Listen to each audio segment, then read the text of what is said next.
madaxweynaha dalka jamhuuriyadda Soomaaliland iyo wafdi hogaaminayo ayaa maanta ka soo degay garoonka diyaaradaha ee magaalada Berbera kadib markii uu ka soo duulay caasimadda Soomaaliland ee Hargeysa. Madaxweynaha iyo wafdigiisa ayaa waxa ku soo dhaweeyay madaarka magaalada Berbera mas'uuliyiinta gobolka iyo degmada Berbera, maariyaha dekedda, maariyaha amaha kaydka shidaalka, mas'uuliyiin ka kala socotay hay'adaha laamaha dawladda, salaadeen cuqaal waxgarad, madax dhaqameedyo iyo sidoo kale mas'uuliyiin ka kala socotay gobolada iyo degmooyinka dalka jamhuuriyadda Soomaaliland.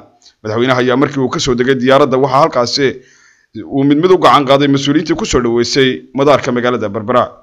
intaasi kadibna madaxweynaha iyo wafdigiisa ayaa u soo kicitamay xarunta ciidamada ilaalada xeebaha ee magaalada Berbera oo halkaasi madaxweynuhu salaan kaga qaatay ka hor intii aanu fuulin marka ay leeyihiin ciidamada Royal Marine ee wadanka Ingiriisku ciidamada ilaalada xeebaha jamhuuriyadda Soomaaliland.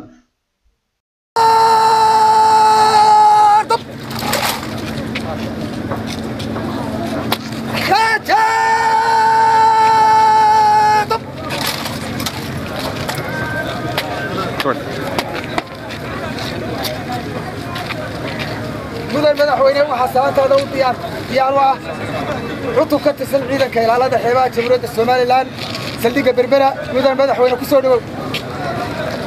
waxaan halkaasi madaxweynaha dalka jamhuuriyadda Soomaaliland uga mahadnaqay salaantaasi kadib taliyaha ciidamada ilaalada xeebaha dalka jamhuuriyadda Soomaaliland Sarreey Guuta Axmed Aw Cismaan waxaana uu sheegay in uu madaxweynaha Soomaaliland uu ka qayb galayo tababar loo soo gabagabeeyay ciidamada ilaalada xeebaha jamhuuriyadda Soomaaliland oo ah mid sanadla oo ay siiyaan ciidamada Royal Marine ee wadanka Ingiriisku.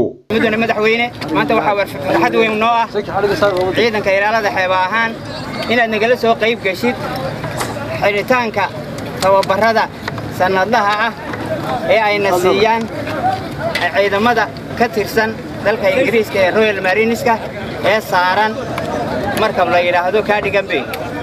waa sanadkii saddexaad ee ay tababarada caynkaas ciidamadaas nasiyaan.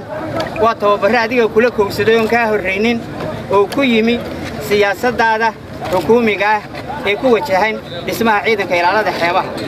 gabagabadina madaxweynaha dalka jamhuuriyadda Soomaaliland iyo wafdigiisa oo ay ka mid ahaayeen marwada koowaad ee dalka jamhuuriyadda Soomaaliland, wasiirka wasaaradda arrimaha dibadda, madaxtooyada iyo saraakiisha ciidamada ilaalada xeebaha, booliska iyo saraakiil ka tirsan ciidamada Soomaaliland, mas'uuliyiinta gobolka iyo degmada Berbera iyo maariyaha dekedda Berbera ayaa fulay markabkaasi oo taagan dekedda Berbera agagaarkeeda isla markaana lagu soo gabagabeynayo tababarkaasi sanadlaha ee ay qaataan ciidamada ilaalada xeebaha Soomaaliland. Mukhtaar Cabdiraxmaan Maxamuud, telefishinka qaranka Soomaaliland, Berbera.